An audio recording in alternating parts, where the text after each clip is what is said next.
we divide 337 by 5 in a long division method. 5 times 6 is 30.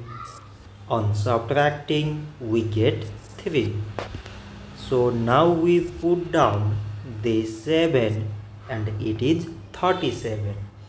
5 times 7 is 35. On subtracting, we get 2. So now we have no any other number to put it down. So we take here decimal, so that we put 0.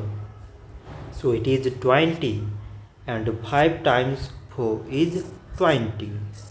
On subtracting, we get 0. So 337 divided by 5 is 67 decimal 4.